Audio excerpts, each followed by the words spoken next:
to the opportunity given to me by ICI branch Prayagraj under the faculty CA Vipul Varshni sir. My topic is keys in MS Access. So, before just directly digging into the topic, let us have a brief introduction about what we will be covering. So, this presentation has been divided into 5 parts. The first part is the introduction part, where we will get a brief introduction about the what is MS Access. The second part will be keys and its types. Then we will dig into the practical example and we will check all the keys, how it is practically applicable. And then we will be having the most beautiful session, that is the question answer round. And after that we will conclude. So let the slide begins. So what is MS Access? It is a database management system, a DBMS software. It allows its user to create and manage databases, tables, queries, forms and reports. It combines both the relational Microsoft Jet database software with the graphical user interface. It's a part of MS Office suite and is designed for smaller scale projects such as for individuals and is for small businesses. Have you ever wondered how database ensures that every piece of data is unique and organized? The answer lies in the keys. Do you know that without keys, managing the relationship between data would nearly be impossible? So what are the keys? These are the essential tools that ensure that each and every data is uniquely identified, and in MS Access, keys plays a vital role in defining the structure and the integrity of the data. So we have 6 keys. First is primary key. It is a column or a set of columns in a table that uniquely identifies each rows. Foreign key. It is a field of a primary key which relates to the other table. Then we have a composite key, a combination of 2 or more fields that uniquely identifies a record. Then we have an alternate key, a field that could serve as a primary key but isn't the chosen one. Then we have a candidate key, a column or a set of columns that serves as a primary key but only one is the chosen key. So it is the key, it can be the primary key but it didn't get chosen because we were having a better option. Now we have a super key. Super key, it is a combination of minimal keys which could have been selected as the primary key. Now let us dig down to a practical example. So we have a university database. We have table number 1 as a student table, table number 2 as courses table, and table number 3 as the enrollment table. So in this, we can say the primary key is student ID in the student tables, because we can identify uniquely by using the student ID each and every row. So student ID is the primary key in the student table. In the courses table, again course ID is the primary key. In the third table, that is enrollment table, do we have a primary key? Anyone? Yes, student ID. No. Course ID. Here lies the magic. Cheen tapak dum dum.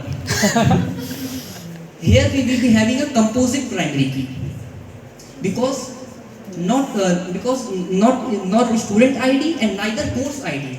They both can combinedly become a primary key, but they cannot become. If we choose just student ID, it cannot become a primary key. Why? Because a student can enroll in multiple courses, so we need a course ID also. So that is the catch here.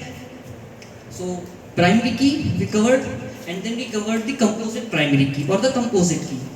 Now next comes the foreign key. As we discussed that foreign key is In the enrollment table, student ID has been referred from the student table. So in the enrollment table, student ID is foreign key. Similarly, course ID has been taken from the courses table. So in enrollment table again, course ID is a foreign key. So we have covered primary key, composite key, foreign key, and then we have alternate key, candidate key, and super key. So let us talk about the alternate key. Alternate key is the key which was capable of becoming a primary key, but we didn't choose it. For example, in the table number 1, can you say that email ID can also become a primary key? Because Yes. it can also identify each Yes. record uniquely. But we didn't choose it. So email ID was capable of becoming a primary key, but we didn't choose it. It. So it becomes an alternate key. So it is an alternate key. Now let's talk about the candidate key. Candidate key are all the keys which are capable of becoming a primary key. Like in the student table, both student ID and email ID are capable of becoming a primary key. So they both are the candidate key. So if I summarize, candidate key is all the set of columns which are capable of becoming a primary key is a candidate key. But in the candidate table, we have to select only one primary key.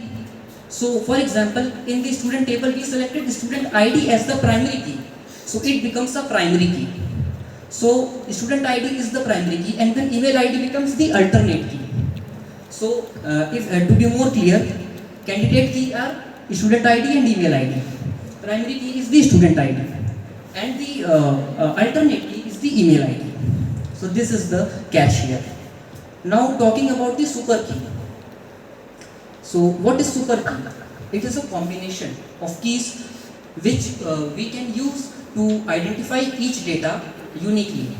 For example, we can take student ID, first name and last name combinedly to get a primary key to identify each row uniquely. So it is a combination of rows and columns. But we have to choose minimal, क्योंकि हम लोग हर column को select नहीं कर सकते as a primary की. तो super की is the combination of all the columns which are capable of becoming which all can combinedly used, then they can each identify each and every row uniquely. So in this we can say that student ID combined with first name and the last name is a super key. So another word is that every primary key is a super key, but not every super key is a primary key. So that was all the keys which we had to discuss. Now coming back to the most beautiful session of our presentation, that is the question answer round, and the communication which was till now was the one way will have to be now the two way. And let's have a quality discussion. Anyone from the audiences, if you have any queries, if you can add any value, if you think that I have missed out something, you can kindly raise a query, you can. So shall we?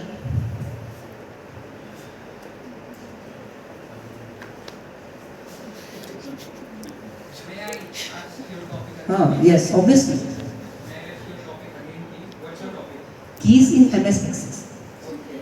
So what is the difference between alternate keys and candidate keys? Because we can say that alternate keys must be more than one columns, which might be unique. You can say that. So my friend Yash has having a problem regarding the candidate key and alternate key. So candidate key are all the columns which are capable of becoming a primary key, but we cannot make every key primary key. For example, there are 10 people who are going to race. So पहला तो सिर्फ एक ही आएगा ना, 10 के 10 पहले थोड़ी आ जाएंगे. So, all 10 people are candidate. But दूसरा वाला अगर आया Yes. तो alternate नहीं हो गया, दोनों चीज सेम तो हो रही है ना. No. Let us get to the thing that eligible candidates who are becoming eligible rows who are capable of becoming a primary key are the candidate key. For example, in this question, in this example, both student ID and both email ID are capable of becoming a candidate key. They both are candidate key. So, in both these things, in both these student ID and email ID, if we choose any of the row column, You are saying if we choose any of the column as the primary key, then the other key, then the other column will become alternate key. okay, means candidate keys are which is not actually chosen as a key. Yes. These are just candidate, and when we choose one, then the another one becomes alternate. Alternate key, yes. I got it. Any more questions from the audiences? It was very good to have such a quality questions. So, anyone, please? Sir, from you. So, thanking you a lot, and it was a pleasure to have such a nice audience and everyone. Thank you. Thank you.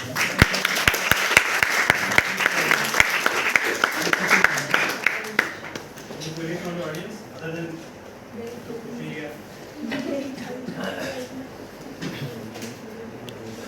Jay Prakash? Okay, sir.